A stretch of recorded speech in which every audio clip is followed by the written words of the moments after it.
En la clase de hoy vamos a hablar de localización. ¿Alguien se acuerda de lo que era localización?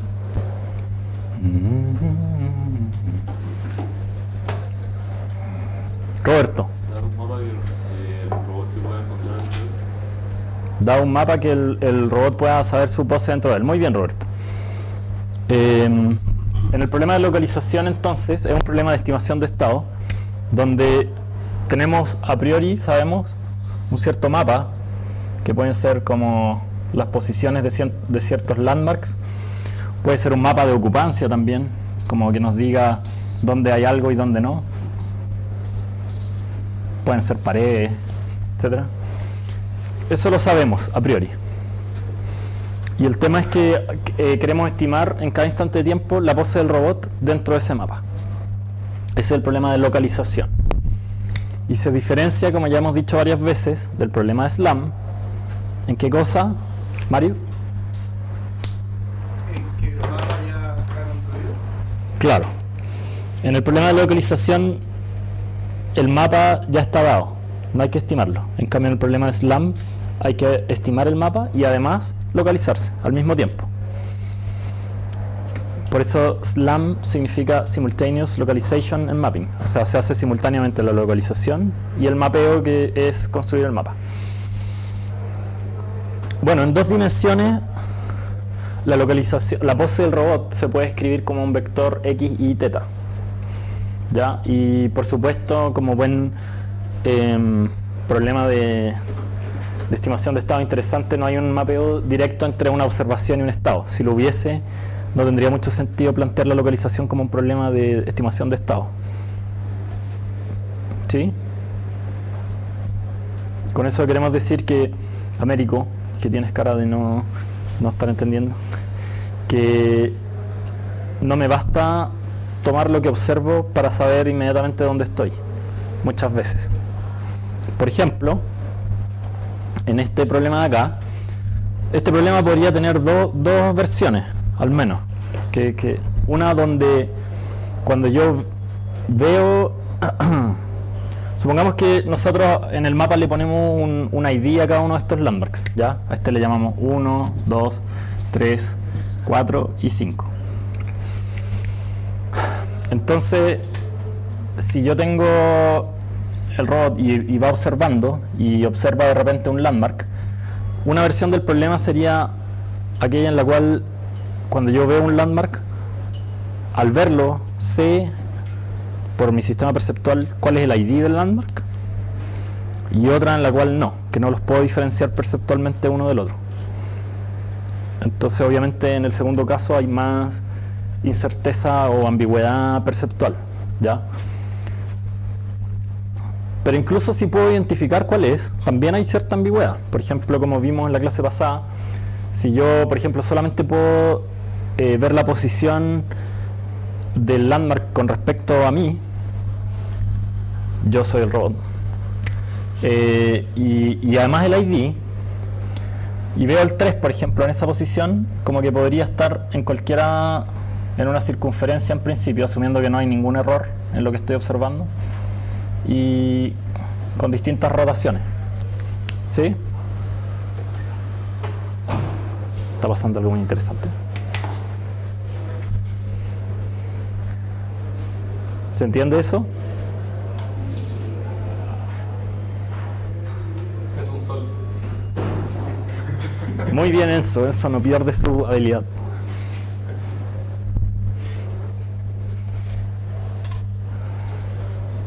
¿Entendiste el sol, Enzo? ¿Lo que significa? Es la equidistancia entre el landmark y la distancia que te da. Y distintas hipótesis que podría tener de dónde está el robot, si la medición fuese perfecta.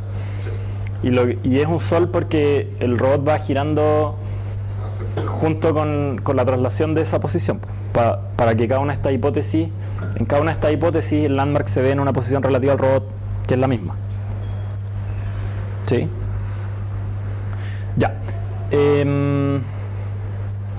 Bueno, no existe un mapeo, por lo tanto. Bueno, si además no puedo ni siquiera ver el ID y solamente sé que hay un landmark, entonces me voy a quedar con varios soles densos. Voy a tener un sol aquí, otro aquí, todas estas son posibles estados que me van a dar esa misma observación. Hola. Algunos no porque vería más de un landmark. ¿Cómo? Algunos no porque vería más de un landmark. Claro, si veo dos landmarks en una misma observación, ahí ya queda mucho más restringido el problema. De hecho, si veo dos y los dos con ID y la observación es perfecta, ahí sí que puedo calcular exactamente el punto. El tema es que también hay ruido y las observaciones nunca son perfectas, como vimos en alguna clase hacia atrás.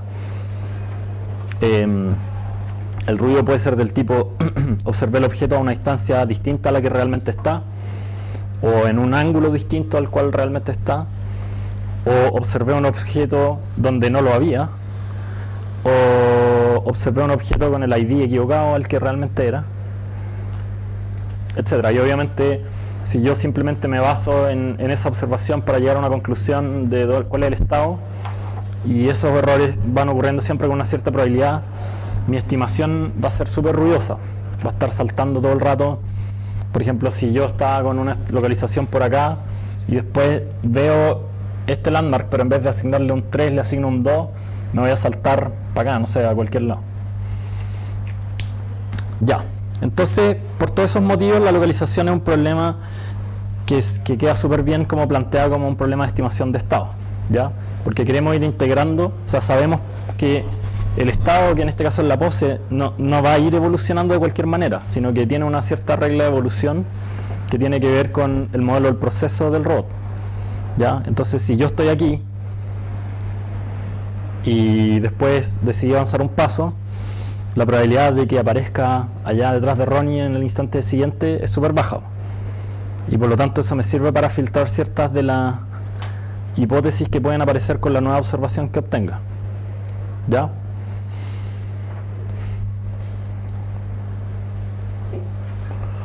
A veces, eso sí, en el problema de localización se pueden definir lo que se llaman raptos. Ya he hablado de eso. ¿Alguien recuerda lo que era? Claro, cuando existe un gigante que es normalmente un estudiante como ustedes, que está trabajando con el robot, y sin avisarle al robot llega, lo agarra y lo pone en otro lado. Y a veces, y eso por supuesto que hace que el problema de localización sea más complicado porque el modelo del proceso se hace más variable. El caso es que el robot se resbale con harta distancia, ¿se podría considerar como un rapto? No, porque el resbalamiento nunca va a producir cosas como las que yo estaba diciendo, como que yo di un paso y aparecí por allá por la ventana. Se puede modelar generalmente como un ruido más local, como una gaussiana en torno al cero o algo así. No sé si me explico. O sea, no sé si una gaussiana necesariamente, pero como es una función que está como bien concentrada, una PDF que está como bien concentrada en torno al valor esperado del desplazamiento. En el rapto, en cambio, esto a lo largo de todo el estado, en el rapto, en cambio, lo podemos modelar como una uniforme muy chiquitita que después además hay que multiplicarlo por la probabilidad del rapto, de que se produzca el rapto en un instante de tiempo que es baja igual, generalmente. O sea, es difícil que un alumno que esté probando un método de localización con el robot lo esté todo el rato agarrando y poniendo en otro lado, porque si no, el método de localización no va a hacer nada. Pero se han visto casos.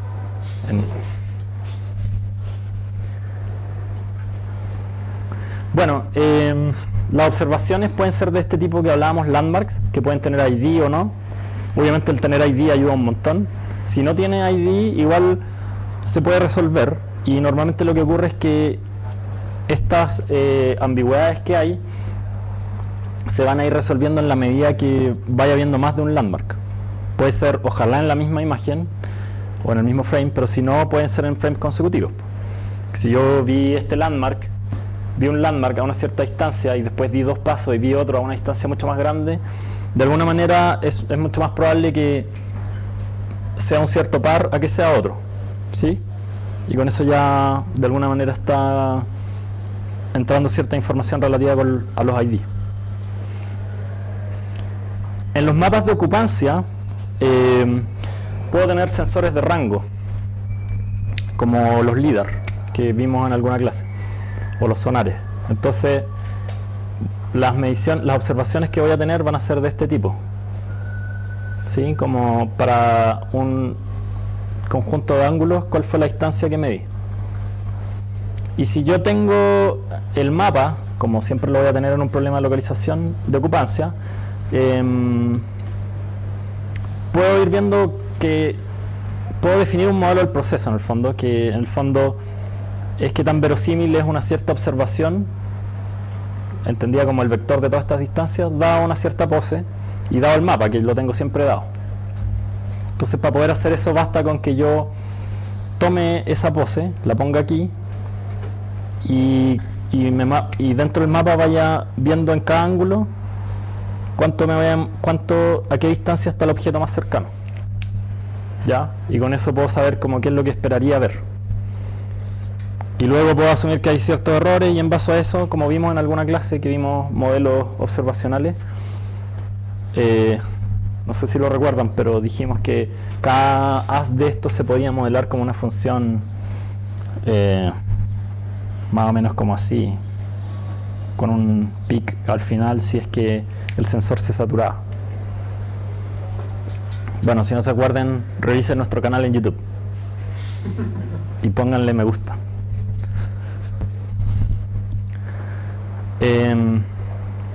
Entonces, si yo veo para el mapa para cada ángulo cuál es la distancia esperada, puedo parametrizar más o menos esto, y con esto ya tengo un modelo del proceso, de las observaciones, y puedo por lo tanto evaluar la verosimilitud de una cierta observación dado un cierto estado.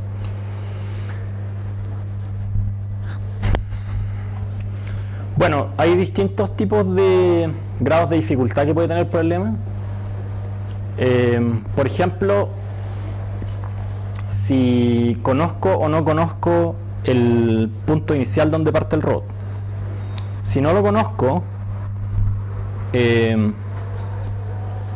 o si no tengo ninguna información, el problema se conoce como el de localización global, ¿ya? Y eso quiere decir que el método de la nada tiene que converger a una cierta localización usando las observaciones, ¿sí? En algunos casos de mapas de ocupancia, las ambigüedades pueden ser tales que si estoy resolviendo un problema de localización global, probablemente el método debería converger como a varios máximos, y después cuando el robot se empieza a mover puede ir descartando algunos de ellos que se empiecen a ser incoherentes con las observaciones.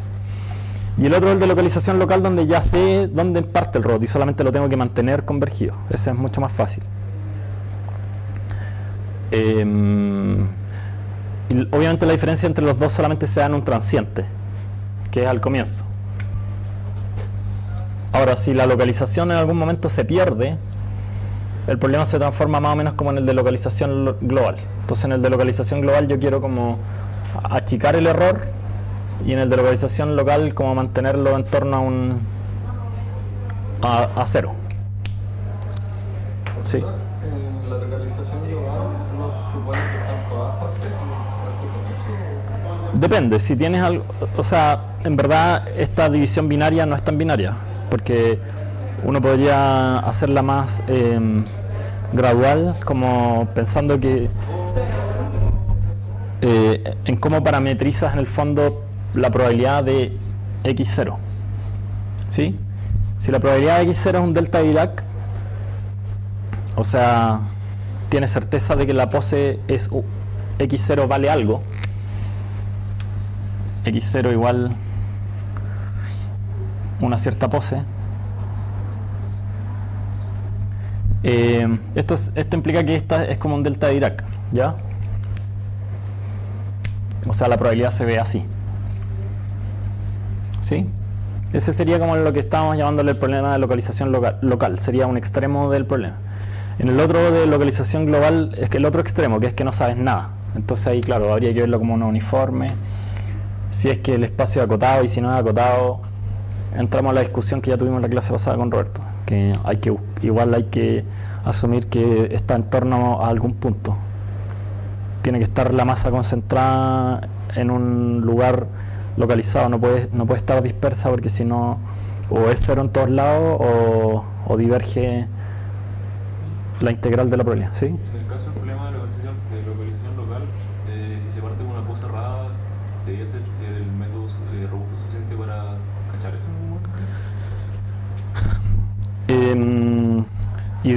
Idealmente, lo que pasa es que los métodos que vamos a ver no distinguen en general entre una y otra. Entonces, esto más que una característica del método es una característica del problema. Pero los métodos en general deberían ser capaces de converger cuando no tienes un conocimiento a priori.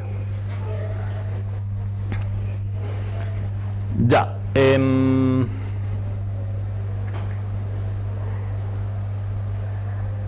Claro, pero también podrían haber casos intermedios, ¿cierto? Donde yo tenga más o menos una idea de dónde estoy, pero con un cierto error. Como que yo te diga, el robot partió en la sala E215, entonces es como que hay una cierta probabilidad acá, pero en el resto del pasillo es cero, no sé. Pero no sé exactamente cuál es su pose. Igual con eso ya se hace más fácil el problema. Ya. Por otro lado, como decíamos antes, pueden haber dificultades en el proceso como raptos, pero también, por ejemplo, más o menos resbalamiento, etcétera, que pueden agregarle más ruido al modelo del proceso. Y eso obviamente hace que el problema de localización sea más complicado. Una cosa importante que ya dijimos, pero recalcamos de nuevo, es que tenemos siempre el mapa, o sea, no estamos resolviendo SLAM, ¿ya? Y eso simplifica gigantemente el problema con respecto al SLAM.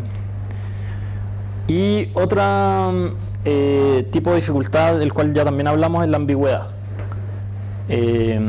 perceptual, digamos, que puede ser resoluble localmente o globalmente, ¿ya?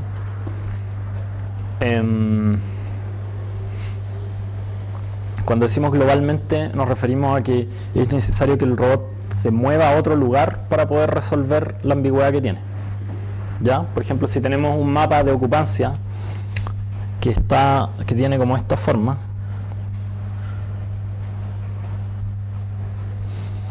y todas estas piezas tienen el mismo tamaño, y el robot está acá y ve eso, esa ambigüedad, o sea, obviamente lo que está viendo ahí es igual a si estuviera acá, y si estuviera acá, y si estuviera acá, y si estuviera acá. Pero para saber realmente dónde está, tiene que salir de ahí, darse la vuelta y llegar acá a lo mejor, ¿ya? Y ahí va a poder, a lo mejor en función de estas distancias, saber realmente dónde estaba. Entonces esa es una ambigüedad que no es resoluble localmente.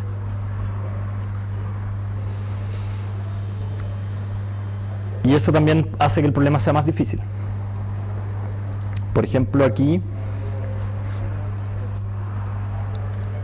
en estos problemas que tienen ambigüedad, los filtros de partículas normalmente van a funcionar mucho mejor que el filtro de Kalman, ¿ya? ¿Por qué cosa? A ver, alguien que esté un poquito dormido, pero no tanto. José.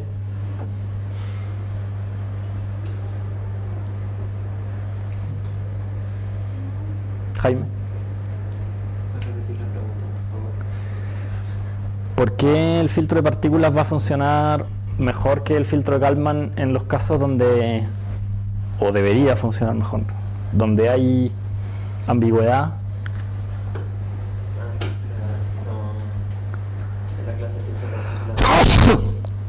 Perdón, ¿ah? En la clase de filtro de partículas estuve en otro mundo. Ok.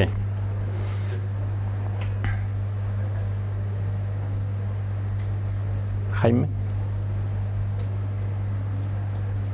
Daniel. El filtro de Kalman no es unimodal. Sí. Por lo tanto, como este problema es multimodal, no es muy eficiente con respecto al de partículas, que sí es multimodal, supongo. Claro, exactamente. Sí. Sí, exactamente. En el filtro de Kalman, por ejemplo, supongamos que el robot parte absolutamente O sea, en el filtro Kalman el robot va a tener que partir con alguna hipótesis, con una media y una varianza. Entonces, a lo mejor, para modelar el hecho de que estamos con una incerteza gigantesca respecto a dónde estamos, vamos a poner una pose como en el medio y una varianza muy grande. ¿Ya? Y resulta que el robot realmente está ahí. Y por lo tanto lo que ve es eso.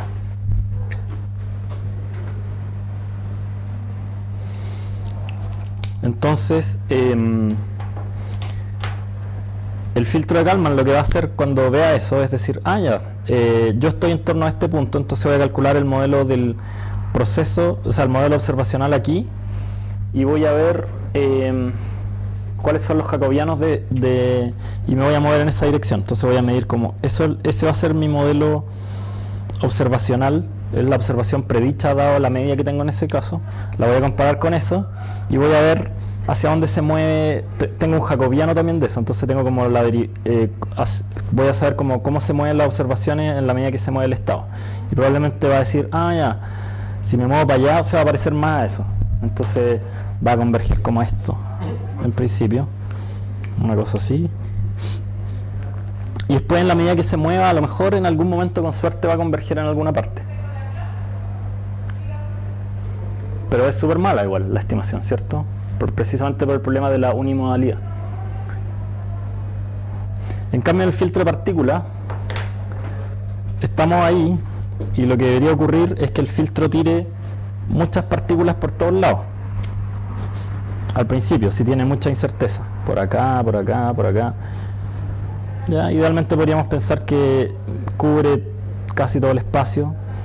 A lo mejor no lo hace en la primera iteración, pero después, si ninguna funciona muy bien, va a empezar a resamplearla y las va a tirar para otro lado, y lo que debería ocurrir es que si el filtro es bueno, debería converger a tener una hipótesis ahí, otra acá, otra acá, otra acá y otra acá y otra acá, y como que todas las partículas se concentran en ellas.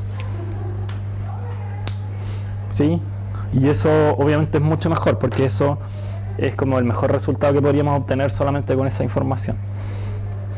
Y como decíamos, después si el robot sale, algunas de estas partículas se van a hacer incoherentes con las observaciones y ahí se van a eliminar y se van a agrupar en el que realmente está. ¿Alguna pregunta respecto a esto?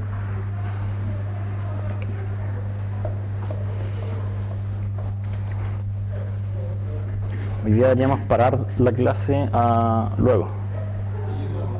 ¿Sí? Pero eso funciona si la cantidad de partículas es como al menos de la cantidad de grises que hay. No necesariamente, o sea, en verdad hay una relación entre el número de partículas, el tamaño del estado, pongámosle, o la cantidad de ambigüedad que haya, y el tiempo de convergencia. Porque si el filtro es bueno, cuando los filtros buenos, una característica que tienen es que se dan cuenta qué tan convergido está el filtro. Con eso quiero decir, nosotros, si recuerdan, en la parte de resampling del filtro de partículas hacíamos una normalización, ¿cierto? Sumábamos todos los pesos, todas las verosimilitudes y dividíamos los pesos por eso, para que sumaran todos uno. Y al hacer eso, en el fondo, estamos eligiendo cuáles son las partículas más probables. Perdón, esa no era la parte de resampling, era la parte de importance sampling, o sea, de donde calculábamos el peso.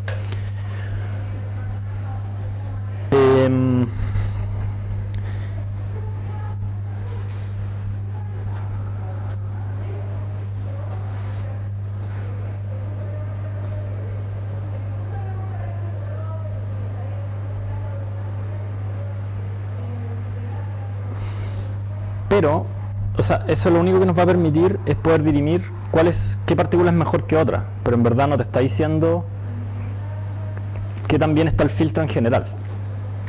¿Ya? O sea, en este ejemplo, por ejemplo, después de normalizar los pesos van a ser los mismos si las partículas están súper mal o si están súper bien. ¿Ya? O sea, en un caso puede ser que una partícula esté acá y la otra esté aquí, no sé, un poquito corrida para allá. Y en otro caso puede ser que una partícula esté acá y otra esté ahí, y a lo mejor al final los pesos van a ser los mismos normalizados. Y el filtro va a seguir feliz de la vida, replicándose aquí tal como lo haría si estuviese acá. Pero uno mirando los pesos antes de normalizarlos, sí te puedes dar cuenta qué tan verosímil son las observaciones que tienes dado el estado en el cual crees estar. Y con eso tú puedes de repente decidir mover violentamente las partículas, resamplear todo desde una uniforme o algo así, o moverlas muy rápido, darles como mucha energía para que salten lejos. Y eso es un método de búsqueda súper importante, sobre todo en el problema de localización global. Si no haces eso, se puede demorar infinito en converger el filtro. Pero si haces eso, lo que va a ocurrir es que en n iteraciones y con m partículas vas a probar n por m hipótesis distintas aleatorias. Entonces como que el número de partículas se va a empezar a multiplicar por el número de iteraciones y vaya a empezar a tarde o temprano recorrer todas las regiones del espacio, y en algún momento vas a llegar a una buena región, y ahí el filtro va a empezar a converger. Y obviamente que ahí este mecanismo de reseteo se va a dar cuenta que ya no tiene que seguir reseteando, porque las verosimilitudes van a empezar a crecer, los pesos, antes de normalizar. No sé si eso respondió a tu pregunta o no. ¿Cuál era la pregunta original? Es que en el medio de la respuesta me quedé en un lapsus por mi resfrío que me borró toda la memoria. En el caso de si el número de partículas, por ejemplo, porque está haciendo que el filtro de partículas es porque un filtro de Kalman, dado que soportaba multimodalidad. Pero si la multimodalidad está dado por número de partículas, ¿qué pasa si la cantidad de espacio posible es mayor que la cantidad de partículas que hay? Ah, ya. No, en ese caso obviamente el filtro no va a poder cubrir todas las hipótesis posibles. ¿Va a ser como el medio del lugar? No. No, porque todos estos filtros tienen, si hay mínimos locales o máximos locales, se van a atraer hacia esos máximos locales. Entonces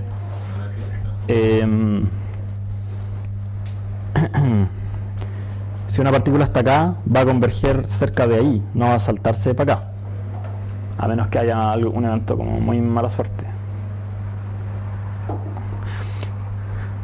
Una cosa importante, eso sí, por eso mismo que acabo de mencionar en el filtro de partículas también, es que siempre es bueno permitir que un cierto porcentaje de las partículas se sampleen uniformemente, un porcentaje chico, porque por un lado le vas haciendo tracking al máximo que tienes, pero también le das una cierta probabilidad al hecho de que ese sea un máximo local, y buscar si encuentras algo mejor. Entonces lo que va a pasar es que hay unas pocas partículas buscando todo el rato, y tú por mientras sigues haciendo el tracking con el 90% de las partículas de él o los máximos que has encontrado en ese momento.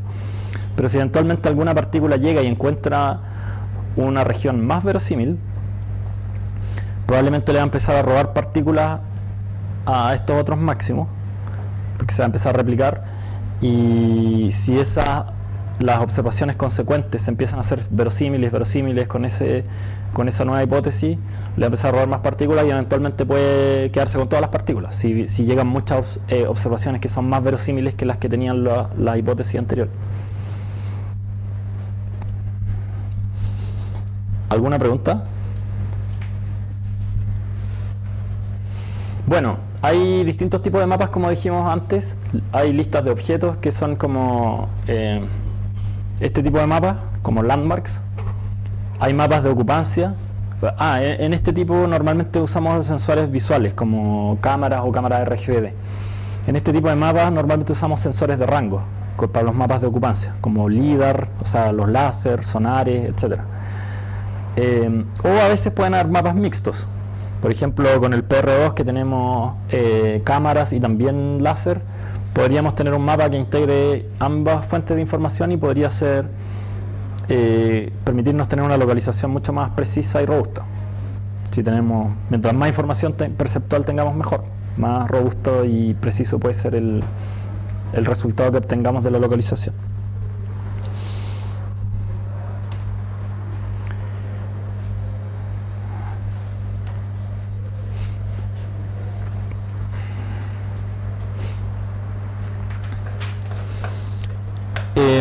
Respecto a los mapas de ocupancia,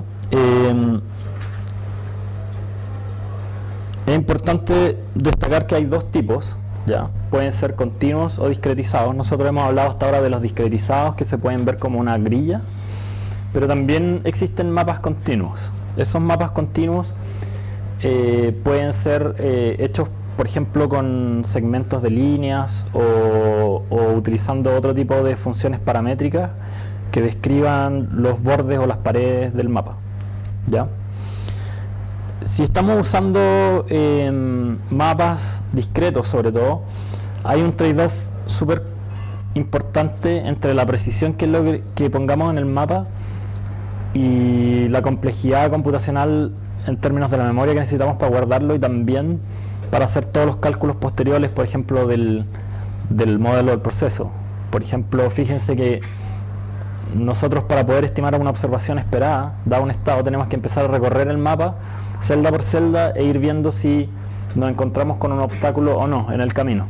Entonces, obviamente, mientras mayor sea la resolución, más celdas vamos a tener que recorrer para una misma distancia, para poder saber para poder llegar al obstáculo y saber en esta pose debería haber medido esto, ¿sí?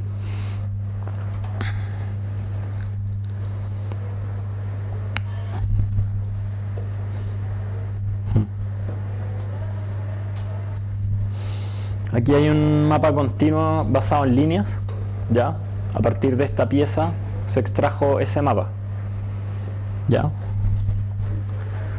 Otra se puede hacer en base a descomposiciones por celdas, como este de aquí. Perdón, quiero ver una cosa. Claro. Y este sería el caso de un mapa con una grilla con un tamaño de celda fijo, ¿ya? Que era como el mapa de ocupancia del cual hablábamos al comienzo. Aquí el blanco significa desocupado, el negro es un borde y el gris no sabemos, que ahí no sabemos qué hay dentro de esos objetos. Este es el resultado de un mapa que fue construido utilizando un método SLAM con un sensor de láser, ¿ya? Que tiene exactamente este tipo de representación. Y si se fijan, bueno, de nuevo las paredes están en negro, lo que no sabemos está en gris y lo que está vacío está en blanco. También, para efectos de poder representar más eficientemente los mapas, se puede usar algún mecanismo multiresolución, ¿ya? Y eso puede facilitar puede permitirnos guardar el mapa en menor cantidad de memoria, en el mejor de los casos, y también hacer que el procesamiento sea más eficiente.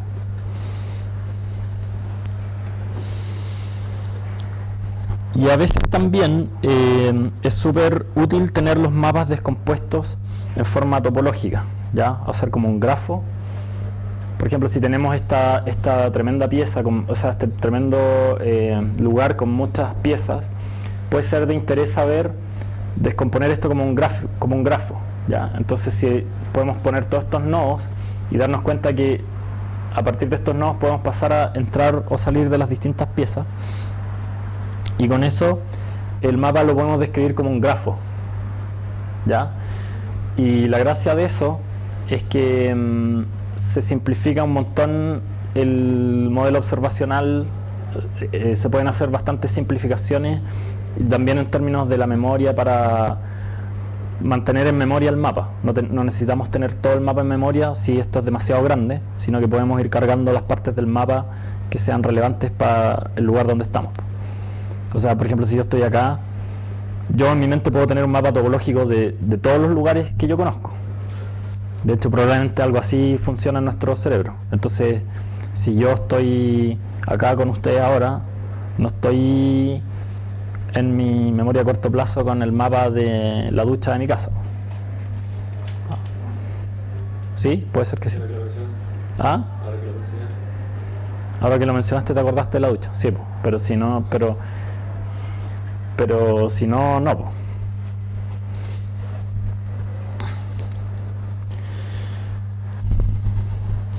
Y esa descomposición topológica a veces puede servir para resolver problemas de localización sin que pueden resolverse de manera más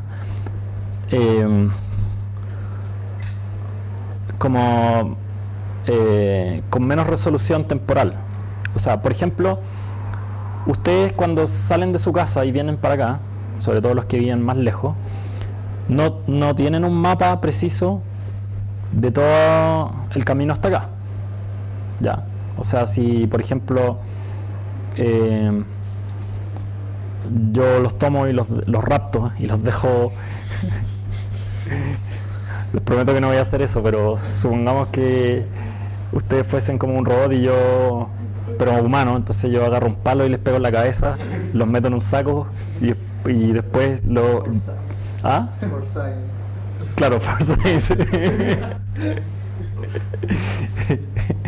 Y después los suelto en algún lugar del camino entre su casa y acá, y les saco la venda y los dejo ahí.